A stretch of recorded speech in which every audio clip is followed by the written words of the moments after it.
কাল তোমাদের সাথে শেয়ার করেছি আমার পুজো উপলক্ষে ঘর সাজানোর প্রথম পর্ব। কালকে আমি বাইরের ঘরের কার্টেন্সগুলো চেঞ্জ করেছি, তোমাদেরকে দেখিয়েছি। আর ওই সেম কার্টেন্স আমার বেডরুমেও আছে, সেটাও তোমরা দেখেছো আশা করি। আর আজকে তোমাদের সাথে শেয়ার করে নেব কিভাবে আমি সোফাটাকে সাজিয়েছি আর নতুন কি কি জিনিস অ্যাড করেছি। এই যে থ্রোগুলো দেখছো, এগুলো কিন্তু আগের বছর আমি মিশো থেকে কিনেছিলাম। সোফায় পাতার জন্যই কিনেছিলাম, কিন্তু সবসময় যে পেতে রাখি তা নয়।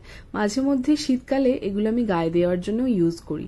হালকা শীতে যখন দেখবে যে কম্বল বা মোটা ধরনের কিছু গায়ে দেওয়া যায় না, তখন কিন্তু এই একটু পাতলা ধরনের গায়ে দেওয়ার জিনিসগুলো খুব কাজে লাগে। যখন এইসবের চল ছিল না, তখন আমরা ছোটবেলায় কাঁথা গায়ে দিয়েছি।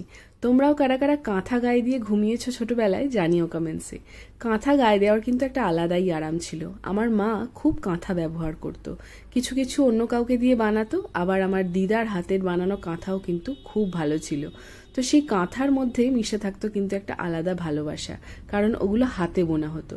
যদিও এখন নানা রকম জিনিস বেরিয়ে গেছে, তা সত্ত্বেও কয়েকটা কাঁথা কিন্তু এখনো আমার কাছে রাখা আছে। মাঝে মধ্যে যখন প্রয়োজন পড়ে তখন বার করি। যে নতুন কুশন কাভারগুলো দেখছো, এগুলো পুজো উপলক্ষেই মিশো থেকে আনিয়েছি। কোয়ালিটি দুর্দান্ত, তবে দামটা কিন্তু খুব একটা কম নয়, কারণ পার পিস যথেষ্টই ভালো দাম পড়েছে। আমি কন্ট্রাস্ট করে 4 রকমের আনিয়েছি, মানে 4টে ডিজাইন তোমাদেরকে দেখিয়ে দিয়েছি। এগুলো যদি তোমাদের ভালো লাগে, কেউ যদি কিনবে মনে করো, তাহলে অবশ্যই নিচে কমেন্ট করো, আমি তোমাদেরকে লিংক দিয়ে দেবো। আর এই কুশন কাভারটার কায়দাটা কিন্তু আমার বেশ লেগেছে। এতে কিন্তু কোনো চেন দেওয়া নেই, দুটো ফিতে দেওয়া রয়েছে, যেগুলো কিন্তু এরকম বো করে তোমরা বেঁধে নিতে পারবে। কি সুন্দর দেখতে না এগুলো, বড্ড কিউট। যতগুলো কুশন আছে আমি সেই মতনই আনিয়েছি। আচ্ছা, পুজোর শপিং তো নিশ্চয়ই এতদিনে তোমাদের হয়ে গেছে। কি কি পুজোতে কিনলে? শাড়ি কিনলে না ড্রেস কিনলে বেশি জানিও, কারণ আমার দর্শক বেশিরভাগ কিন্তু মহিলারাই, তাই এই প্রশ্নটা করলাম। আর আমি কিন্তু এবারে পুজোতে খুব একটা বেশি কিছু কিনিনি, জামা কাপড়ের কথা বলছি, কারণ শুধু শুধু ইনভেস্ট করতে একদমই ইচ্ছা করছিল না। বাইরে বেরোনো খুব কমই হয়, সেই জন্য যেটুকু যা আছে তাতে দিব্যি চলে যাচ্ছে। তাই ভাবলাম আর জামা কাপড় কিনে বেকার টাকা নষ্ট করব না।